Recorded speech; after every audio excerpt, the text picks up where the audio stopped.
He hadn't spoken in 3 years, until he hugged a black waitress. His tech billionaire father and stunned onlookers watch, unaware this moment will change everything. He was 8 years old and had never hugged a soul. Not his father, not his teachers, not even the therapists who tried every trick in the book. But on an ordinary Tuesday morning, in a half-forgotten diner where the coffee burned and the linoleum peeled, he walked across the room, without a word, and wrapped his arms around a black waitress. The boy was white, rich, son of the man who built empires out of microchips and mergers. The woman? Just a shadow in an apron, black, weary, invisible, serving pancakes to people who never saw her face. But that day, the world paused. A plate shattered. The child trembled, and somehow, through all the money, silence, and shame, he chose her. Not because she was trained, not because she was safe, but because she was present. This is not about race, and yet it is. This is not about trauma, and yet it bleeds through every second. This is the story of a hug America didn't see coming, and a truth it still doesn't know how to hold. Stay. You're going to need the whole story. He was 8 years old and had never hugged a soul. Not his father, not his teachers, not even the therapists who tried everything but listening. And yet, on a plain Tuesday morning, under the brittle hum of flickering lights in a corner diner where no one looks anyone in the eye, he stood up, walked forward, and wrapped his arms around a black waitress he had never met. No cameras, no scripts, no miracles, just a tremble, then a touch, then stillness, so quiet the whole diner forgot to breathe. He was the son of a billionaire. A child raised behind electric gates, surrounded by machines that could sing him to sleep, track his pulse, and whisper bedtime stories in 7 languages. But they couldn't hold him. Not the way she did. And she? She wasn't special in the way the world measures it. She wore a faded apron with her name stitched in thread that had unraveled over time. Her shoes had holes. Her nails bore half-worn polish, chipped from work. Her name was Solina. Most customers didn't know that. They called her ma'am or hey miss when they called her anything at all. That morning, she had served eggs to a man who refused to look at her and poured coffee for a woman who said, "Don't fill it too much," without a thank you. Her body ached. Her rent was due. Her soul was tired. But when that little boy started shaking, his face turned away, his small hands pressed to his ears as if the world were a siren, she moved. Not quickly. Not dramatically. She moved like someone who had seen this before, like someone who knew what it meant. She didn't speak, didn't crouch down like a cartoon character. She simply stepped into view, opened her arms, and waited. And he came to her. In a country that still breaks at the fault lines of skin and status, it was one of those moments that pass quietly, and yet leave a permanent crack. A white child, broken by silence. A black woman, offering presents. A father with more zeros in his bank account than hours spent with his son. And in between them, a hug the world didn't see coming. This isn't just a story about trauma, or autism, or emotional delay. This is a story about how America loves to invest in answers, but keeps missing the people who are living the questions. Because in that moment, what mattered wasn't diagnosis or therapy. It was warmth. It was instinct. It was someone staying long enough for a frightened child to lean in. Dresden, the father, sat across the table in a $4,000 tailored suit, clutching a phone that buzzed every 12 seconds with updates from Tokyo. He was the architect of 7 companies, a builder of systems, and a breaker of records. But he had no idea how to hold his son. He'd brought the boy to the diner to break routine. Another executive decision. He hadn't expected this. He hadn't planned for kindness. Selena had worked in this diner for 5 years, not because she loved it, but because it was what she could find after her nursing license lapsed when her mother got sick and needed care. She had been passed over, talked over, and ignored. She wasn't soft-spoken, just exhausted. But when that boy looked at her, really looked, she remembered something no job could erase. What it felt like to be someone's safe place, even just for a moment. People in the diner stopped chewing. Forks froze mid-air. The line cook peeked around the kitchen door. The radio, playing old Motown, went silent between songs. And still, no one moved. Outside, the traffic on 4th and Elm kept buzzing like the world didn't notice. But inside, time folded. It always does in moments like these, the ones that don't belong to logic or planning, the ones that simply arrive and split something open. Later, the tabloids would call it a moment of unexpected compassion. A few headlines would twist it, some would cheapen it. But in real time, it was none of those things. It was one child deciding, for the very first time, that someone was safe enough to be real with. There is a kind of silence you can't buy with all the money in Silicon Valley. It's the silence after pain when someone stays. It's the silence between a trembling child and a woman whose arms didn't flinch. It's not an accident that she was black and he was white. It's not an accident that she was working a shift she didn't want, and he was born into a fortune he didn't ask for. It's not an accident that no one else in the room moved except her. Because some people don't have the luxury of waiting for instructions. They just know. They act.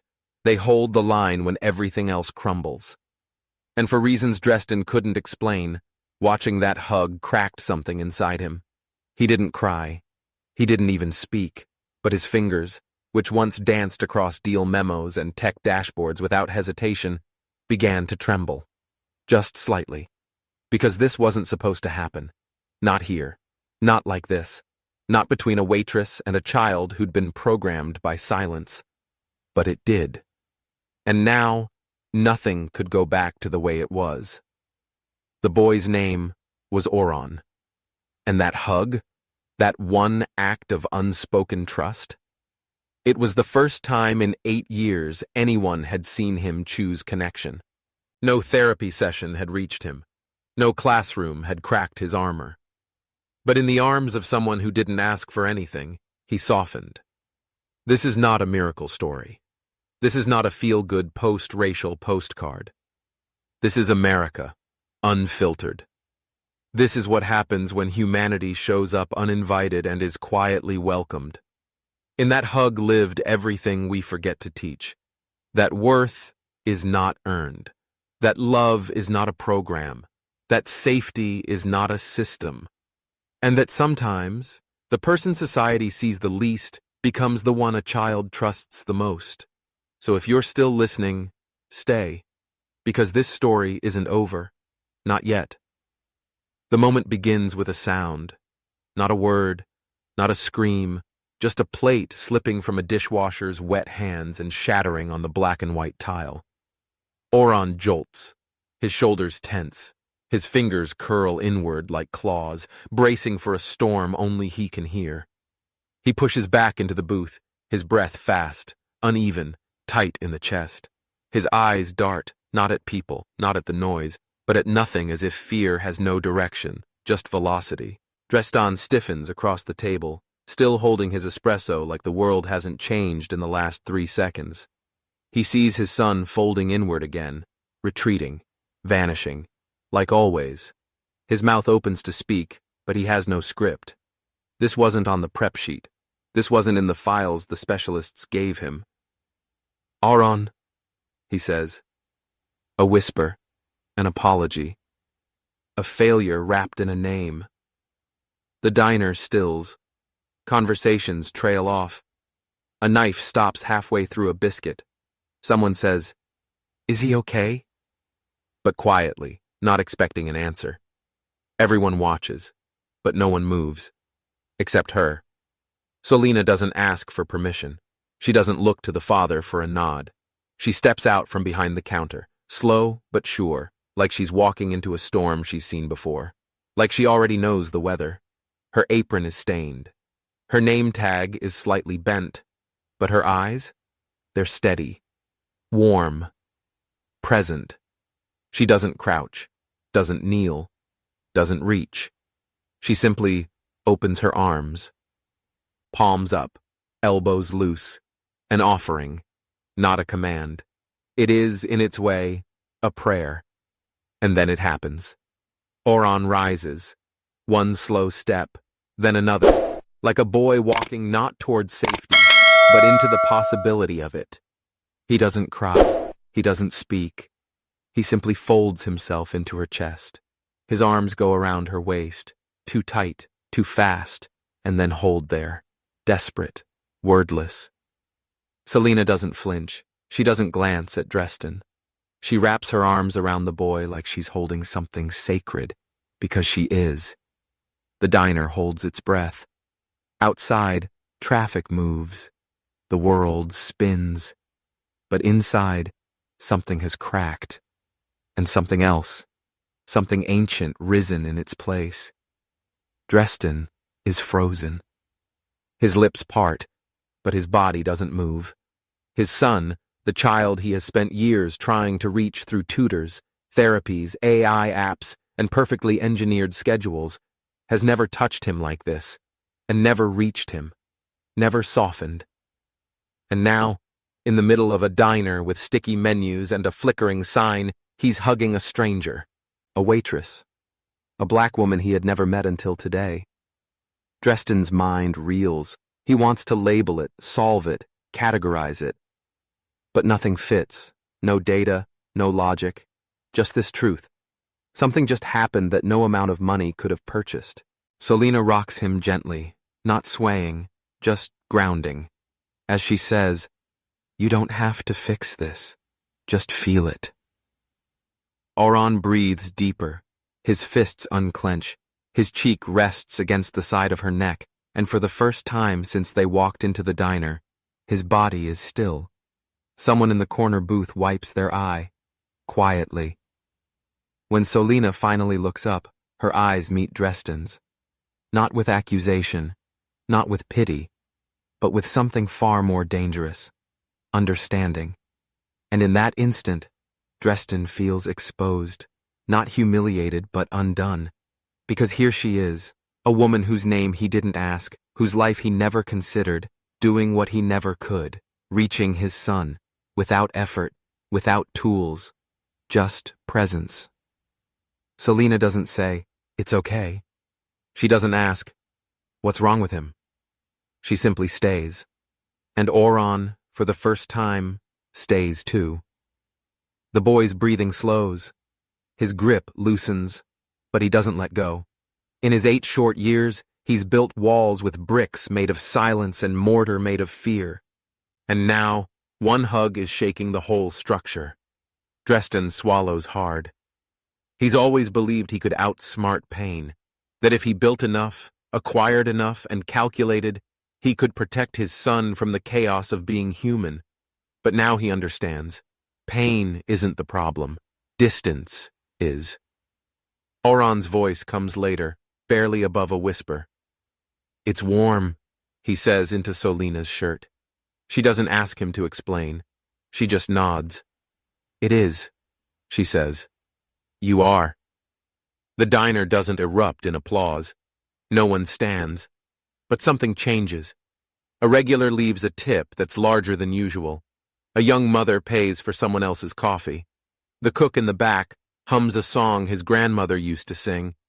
Something shifts. Later that night, Selena will cry in the back room alone, not because she's sad, but because she remembers what it's like to be needed without warning. Dresden will drive home in silence, the boy asleep in the back seat, one hand still curled around the edge of his coat. And he will realize that he's never felt smaller, and yet never more open. He doesn't know what to say. He only knows this. He owes her more than money. He owes her the beginning of everything. The news won't report it. No trending hashtags will rise. But in a quiet, run-down diner off a forgotten road, a boy who had never hugged anyone hugged someone who saw him first. And that is where the real story begins. Healing didn't come all at once. There was no dramatic transformation, no music swelling in the background, no grand pronouncement that the boy was better. Because healing, real healing, never works that way. It came in inches. In the way Aaron's shoulders no longer curled in at every sudden sound. In the way his fingers, once locked into fists, began to uncurl when Solina entered the room. In the way he stopped asking, "Will it be loud?" and started asking, "Will she be there?" Solina didn't change his world with therapy. She didn't follow a manual. She didn't try to make him normal. She never once said the word progress. She just came back. Every afternoon, after her morning shift at the diner, she took the long walk up the hill to the estate. No Uber, no hired car, just her feet and a worn-out canvas bag. Inside the bag, a few picture books, some crayons, a second-hand blanket, and a single folded note Oron had drawn for her. A red heart with uneven lines and her name spelled wrong. He had given it to her on the second day. Dresden watched from the hallway, not interfering and not leading, just there. He was a man learning how to exist without fixing, how to witness without controlling. For someone who had built his life around mastery of numbers, markets, outcomes, it was a disorienting thing to sit in silence while another human being taught his son how to breathe again. But he did. Sometimes, Aaron would start to tremble for no reason. Solina didn't ask why. She'd just pause the story, let the silence stretch, and say, "I'm still here." Those 3 words became anchor points in the child's nervous system. I'm still here. Not "you're fine," not "calm down," not "be brave." Just here. Still. And slowly, Aaron began to test that promise. He'd run to the far side of the room and peek over his shoulder. She stayed. He'd throw a crayon, expecting to be scolded. She stayed. He'd go silent for 20 minutes, hiding under the table. She stayed. He began to believe it. That people don't always leave. That some hands don't grab. That some voices don't rise. One evening, after a longer than usual silence, Aaron curled into Selina's side and whispered, "You're like my space, the quiet one." She didn't correct him. She just held him closer, because that was it. That was the healing. He didn't want a savior. He wanted a space. And Selina understood this in her bones. You don't grow up black in America, especially as a woman working invisible jobs, without learning how to be both wall and shelter. She didn't teach him to become someone else. She permitted him to stay who he was, without fear. The more Dresden watched, the more he softened. He stopped checking the time during her visits, stopped scheduling meetings that overlapped with their hour. He even started asking questions, not to solve, but to understand. "What do you think he's afraid of most?" he asked her one afternoon. She thought for a moment, then said, "The same thing we all are." "What's that?" "Not being worth the staying." That night, Dresden stood at Oron's bedroom door and didn't knock. He just listened. To the sound of his son breathing evenly, to the absence of tossing, to the quiet comfort of a child who, for the first time, wasn't falling asleep in fight or flight. The following week, Dresden canceled a business trip to Singapore. He didn't announce it, didn't explain. He just wanted to be present, to learn what it looked like. He asked Solina if he could sit in the room, not as a boss, not as a father trying to help, but as a student. She nodded. But before he could thank her, she added, "Only if you put the phone away." He did. And so the 3 of them sat, one adult with a history of leaving, one adult with a history of being left behind, and one child who was still deciding whether to believe in either of them. And somehow, between the crayons and the blank paper, they all began to heal. There were no breakthroughs, just presence, and the slow unraveling of old fear. On the 20th day, Auron crawled into his father's lap. He didn't say anything. He didn't even look up.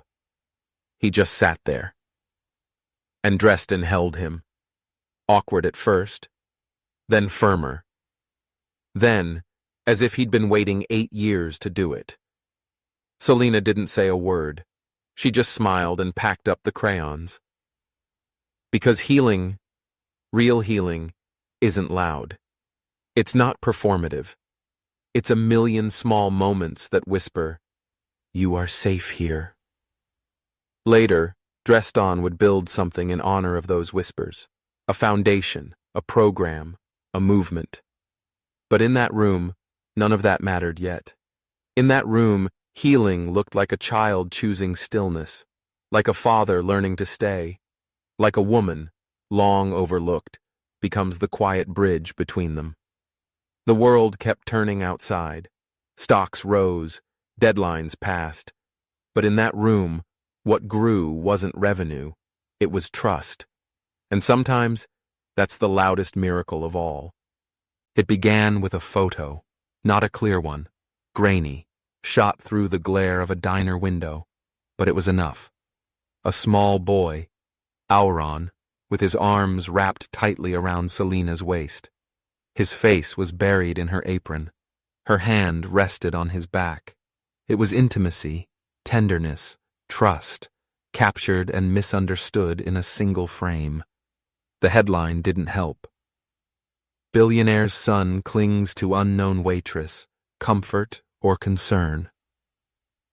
By mid-morning, the photo had been reposted thousands of times, from parenting blogs to conspiracy forums. People didn't ask what the boy needed. They asked why a child like him was being handled by someone like her. Someone like her. Black, working class, no formal credentials. And a stranger, at least to the world that now dissected her every expression, her posture, her clothes.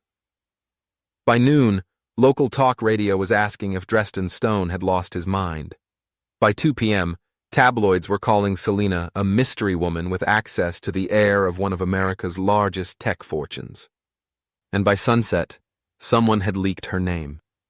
Her inbox was filled with hate. Her social media, though sparse, was flooded with messages, some disgusting, some threatening, some just confused, all from people who weren't there, people who hadn't heard Auron's breath steady in her arms, who hadn't seen him stop shaking, who hadn't felt the air change. But the world doesn't wait for truth when scandal knocks. Inside the Stone estate, Dresden stared at the photo for a long time. He didn't say a word, didn't call Selina, didn't ask her what happened. Instead, he called his head of security, then his lawyer, the N, his PR consultant. They all said the same thing. Cut ties, immediately. So he did. He left a message at the diner. Brief, cold, final. The arrangement is over. No further visits. No contact. He didn't even sign his name. When Selina got the call, she was restocking syrup bottles. She didn't cry. Didn't drop anything. She just stood very still for a long, long time. She knew the world. She knew what it did to black women who were kind without permission, who loved too openly, who got too close to white children even when they were asked to. She sat in the break room and unfolded the crayon drawing Auron had once given her. The stick figures, the misspelled name, the red heart between them.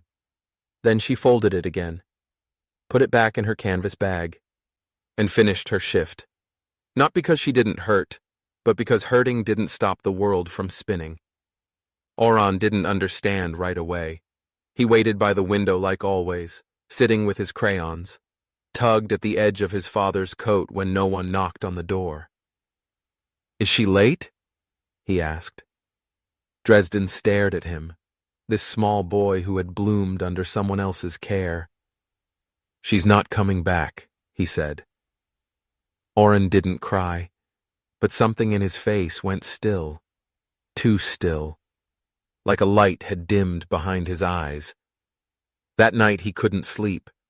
He thrashed in his sheets, whimpered in dreams, clutched a pillow to his chest like it could remember her warmth. Dresden sat beside him, helpless. He read a story, bought a toy, tried silence. Nothing worked. "She said she'd stay," Auron whispered at one point. And Dresden, the man who knew how to control companies, economies, even public opinion, realized he had no control over what trust meant to a child. He had broken something, not just a connection, but a truth Auron had finally started to believe, that people can be safe. Selena never called to explain, not because she was proud, but because she had dignity. She wasn't a liability. She was a human being. And if Dresden couldn't see the difference, then his apology wouldn't matter anyway. Still, she wrote something. One line, folded carefully into a blank envelope. No signature, just the words. Not everyone needs fixing. Some just need someone to stay. She walked it up to the stone estate herself. Didn't buzz the gate. Didn't wait to be let in. She placed it in the mailbox, turned, and walked back down the hill. The sky above Santa Fe that evening was streaked in gold, and for a brief moment, as she walked alone with the desert wind at her back, Selena allowed herself to feel everything. The betrayal, the grief, the knowledge that she had been enough, and still lost.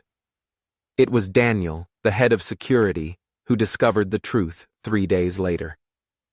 The photo had been taken by a traveler passing through town. No intent, no scheme, just a diner-goer with a smartphone and too much curiosity. The story was never about Selena. It was never about danger. It was about a society that still couldn't believe a poor black woman could be the safest person in a rich white child's life. Daniel handed the report to Dresden, and for the first time in a very long time, Dresden Stone wept.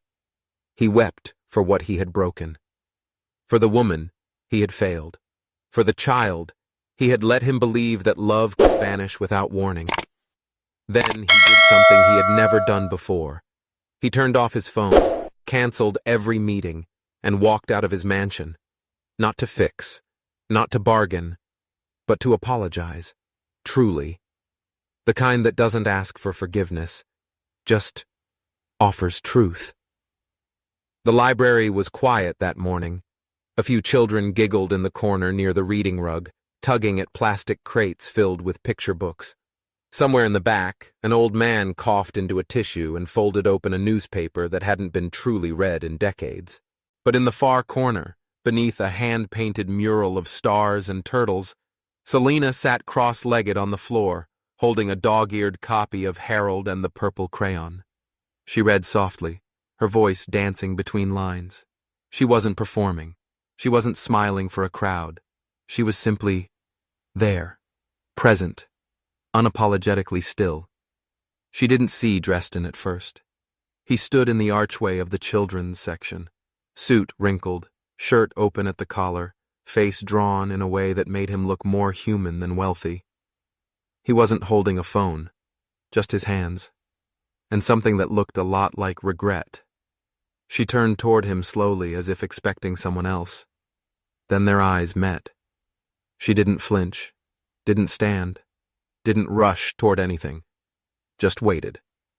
Dresden walked forward, not with confidence, but with the measured steps of a man who has walked away too many times and finally wants to walk back. "I came to say I was wrong," he said. Selena raised an eyebrow gently. "I believed something. I didn't check. I let noise speak louder than truth. I let fear speak louder than what I saw with my own eyes." Silence. In a world trained to rush apologies, Dresden did not. He let the space breathe. Let it ache. "I thought I was protecting him," he said. "But I was just protecting myself." Selena's expression didn't soften right away. It wasn't anger in her eyes. It was distance, a kind of measured self-preservation that said, "I've seen men like you before. Let's see if you mean it." He reached into his jacket pocket and pulled out a piece of paper. It was wrinkled and folded too many times. "I found this," he said, in his pillowcase. It was the crayon drawing, the one with her name spelled wrong and a red heart between two stick figures, one taller, one smaller. "He sleeps with it," Dresden said, "every night since you left."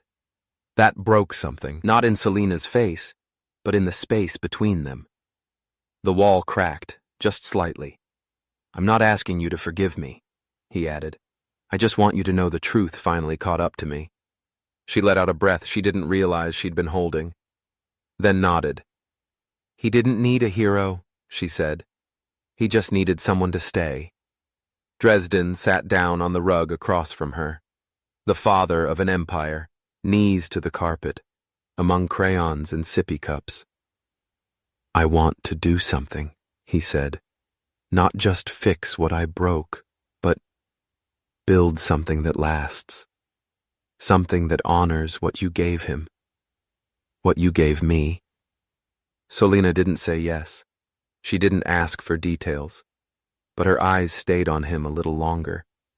And this time, there was no distance, just weariness, and the beginnings of belief.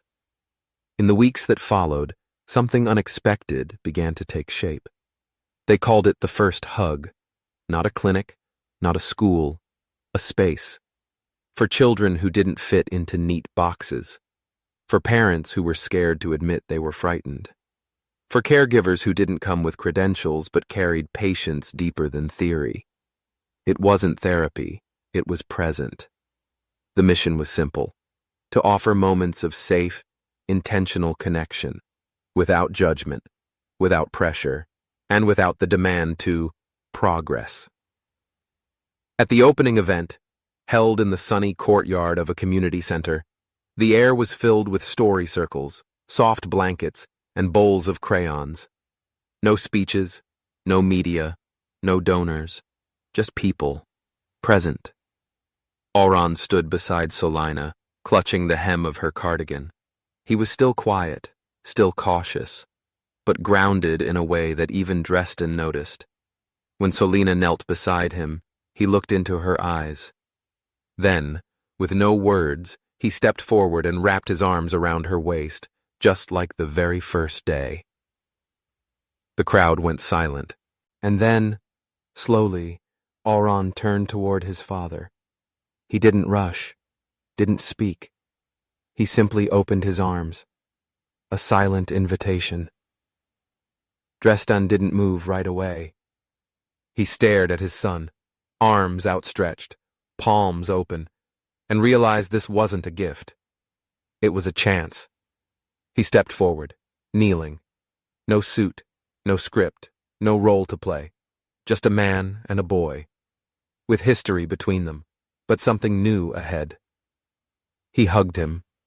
Not carefully, not tightly, just right. And in that moment, everything Dresden had ever built, every tower, every company, every line of code, felt small compared to the warmth of that child's arms around his neck. The crowd exhaled. Some smiled. Some cried. But for Auron, it wasn't a performance. It was a homecoming.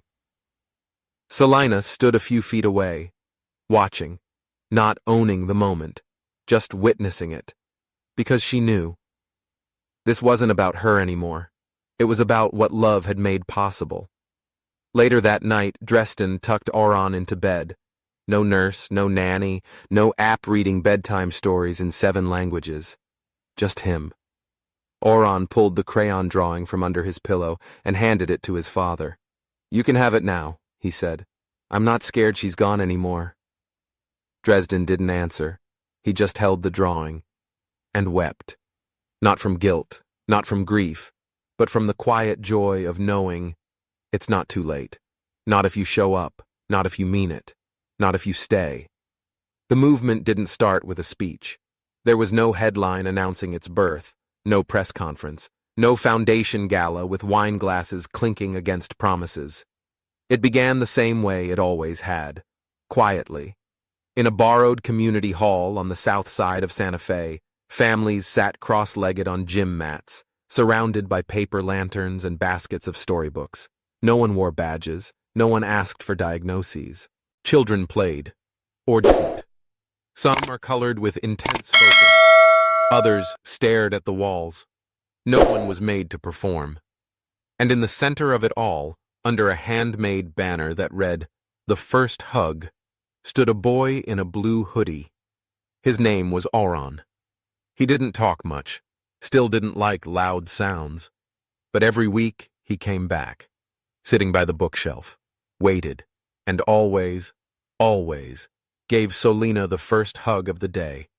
The organization they built wasn't about scaling fast. It wasn't branded to impress funders.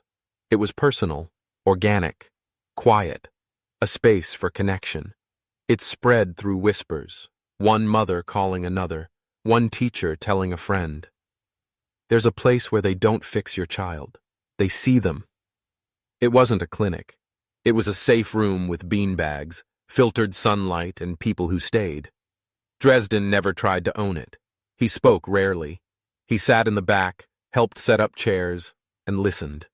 He had learned, finally, that some of the most powerful leadership happens in silence. The media eventually arrived. A feature story in a national parenting magazine titled "The Hug That Built a Home." A podcast called "Stillness Isn't Broken" went viral among therapists. And one afternoon, a quiet documentary crew asked permission to film. Solina said no, not yet. Not until the children felt safer did the story begin. But the movement kept growing. In New Orleans, a grandmother started her own first hug circle for children whose parents were incarcerated. In Portland, a group of teenage volunteers ran hug and draw evenings for neurodivergent middle schoolers. In Detroit, a retired social worker opened her backyard every Saturday. No agenda, just coloring books, herbal tea, and an open gate. They all followed the same 3 rules. You don't have to talk to be heard. You don't have to touch to be loved. If you want to hug, someone will always be here to hug you. One afternoon, Auron stood before a group of new families. He was older now, 11, and still small for his age. His voice trembled, but he insisted on speaking.